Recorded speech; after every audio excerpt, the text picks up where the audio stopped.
నమస్తే, welcome to yo-yo TV. గత ఏడాది జరిగిన తెలంగాణ అసెంబ్లీ ఎన్నికల్లో గెలిచిన కాంగ్రెస్ పార్టీ అధికారం చేపట్టింది. ఈ సమయంలో రేవంత్ రెడ్డి ముఖ్యమంత్రి అయ్యారు. ఈ ఏడాది లోక్సభ ఎన్నికలు జరగబోతున్నాయి. దీంతో తమ ఇన్ని రోజుల పాలనకు ఈ లోక్సభ ఎన్నికలు రెఫరెండం అని కాంగ్రెస్ నేతలు భావిస్తున్నారని, దీంతో మరింత ప్రతిష్టాత్మకంగా ఈ ఎన్నికలను చూస్తున్నారు. ఈ ఎన్నికల్లో కూడా 17 స్థానాలకు గాను 14 స్థానాల్లో గెలవాలని టార్గెట్ హస్తం పార్టీ ముందుకు సాగుతోంది. దాదాపుగా కాంగ్రెస్ నుంచి గెలుపు గుర్రాలే పనిలో ఉన్నారు. ఇదే సమయంలో అసెంబ్లీ ఎన్నికల్లో తగిలిన దెబ్బను లోక్సభ ఎన్నికల ఫలితాలతో ఎఫెక్ట్ తగ్గించుకోవచ్చని బీఆర్ఎస్ భావిస్తుందని చెబుతున్నారు.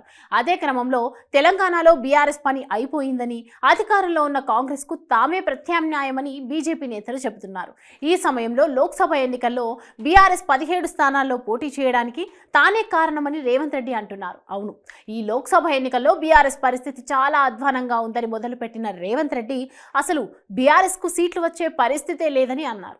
సర్వే ఫలితాలు అనుకున్నా, తనకున్న సమాచారం అనుకున్నా, పోటీ చేస్తున్న అభ్యర్థుల పరిస్థితిని పరిగణలోకి తీసుకున్నా కేవలం 3-4 స్థానాల్లో బీఆర్ఎస్ 2వ ప్లేస్లో ఉందని, మిగిలిన అన్ని స్థానాల్లోనూ 3వ స్థానంలో ఉందని రేవంత్ రెడ్డి తెలిపారు.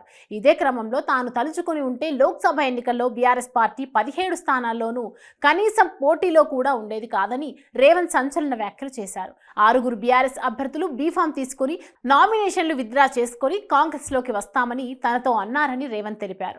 అయితే ఆ అవసరం లేదని తాను వారితో చెప్పినట్లు సీఎం తెలిపారు. అలా కాకుండా తాను వారిని ఆహ్వానించి ఉంటే బీఆర్ఎస్ పార్టీకి 6 స్థానాల్లో అభ్యర్థులే ఉండేవారు కాదని, తన వల్లే ఆ పార్టీ 17 స్థానాల్లో పోటీలో ఉందని రేవంత్ కీలక వ్యాఖ్యలు చేశారు.